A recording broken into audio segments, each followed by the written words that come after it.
Hello friends, आप सबका स्वागत है। सबसे पहले तो मैं ये बताना चाहती हूँ कि ये जो नाश्ता हमने तैयार किया है ये ब्रेड से किया है।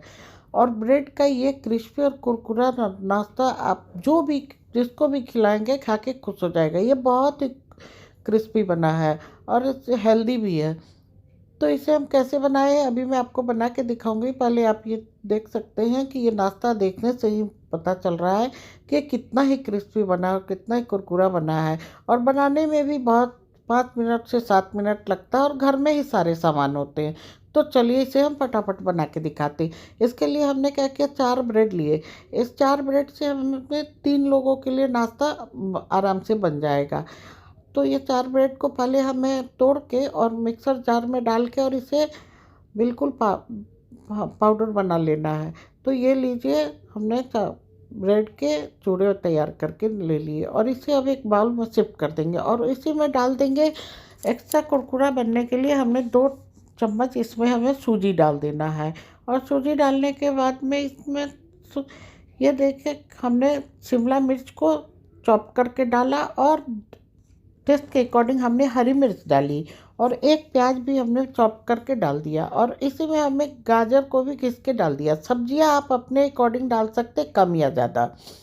तो गाजर डाला और उसमें 1 चम्मच हम भर के बेसन डाल दिए। बेसन तो आपको डालना ही है, लेकिन सूजी के जगह आप चाहें तो चावल का आटा भी ले सकते हैं। और ये देखिए, टेस्ट के अकॉर्डिंग हमने लाल मिर्च पाउडर डाला और थोड़ी सी काली मिर्च पाउडर डाल दिया। और ये रहा, हमने चिली फ्लेक्स डाला। चिली फ्लेक्स से बस देखने में अच्छा लगता है, बाकी इसका कोई बहुत ज़रूरी नहीं है। और ये हमने डाल दिया इसमें ½ टेबल स्पून ऑरिगेनो। लेकिन ऑरिगेनो की जगह आप चाहे तो अजवाइन भी डाल सकते हैं। और ढेर सारी हमने धनिया की पत्ती डाली, 1 पिंच हल्दी डाल दी और टेस्ट के अकॉर्डिंग हमने उसमें नमक भी डाल दिया। और अब सारी सामग्रियों को हम अच्छी तरह से मिलाते हैं।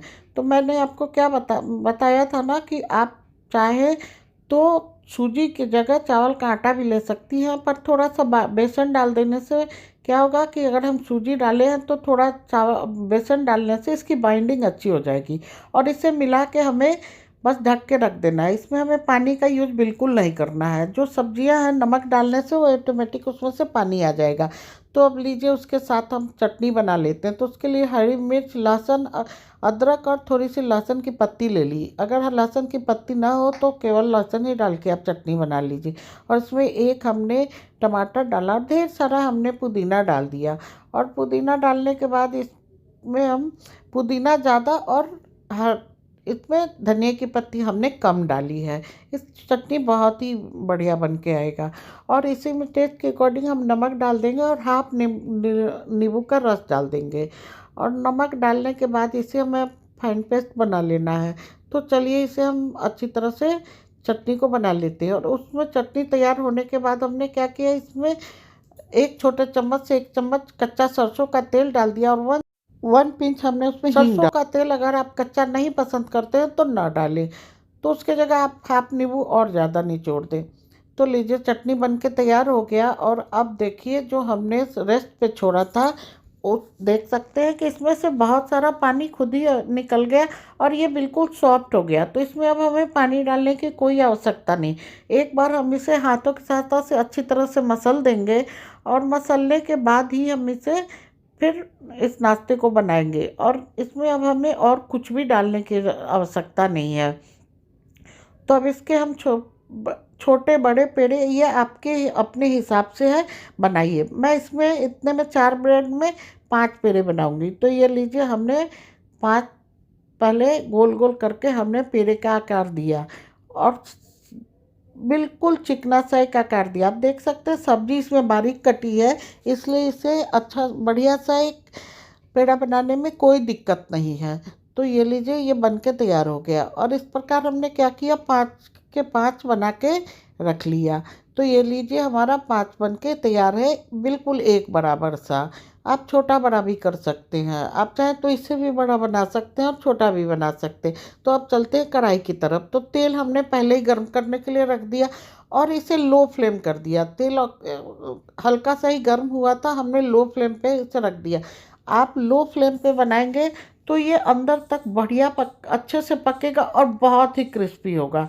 तो ये देखिए हमने डाल दिया, और बिल्कुल लो फ्लेम पे, लो फ्लेम को हमें बिल्कुल बढ़ाना नहीं है, और पेशेंसली हमें इसे उलट पलट करके सेकना है। तो देख सकते हैं ये बिल्कुल लो फ्लेम पे धीरे धीरे ही सिकेगा, तो ही खाने में अच्छा होगा।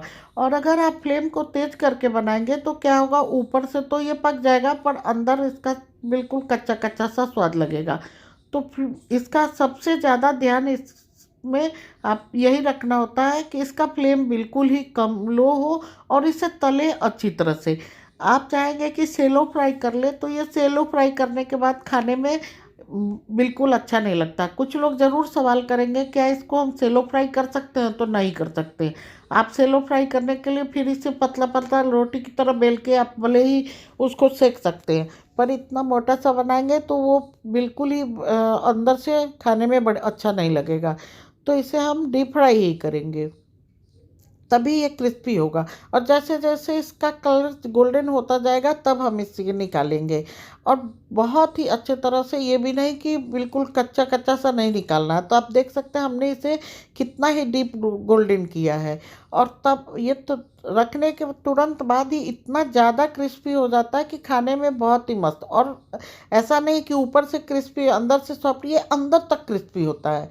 तो ये लीजिए बन के तैयार है। तो आपको हमारी रेसिपी कैसी लगी प्लीज़ कमेंट सेक्शन में बताएं, और अपने घर में ज़रूर बनाएं। Thank you.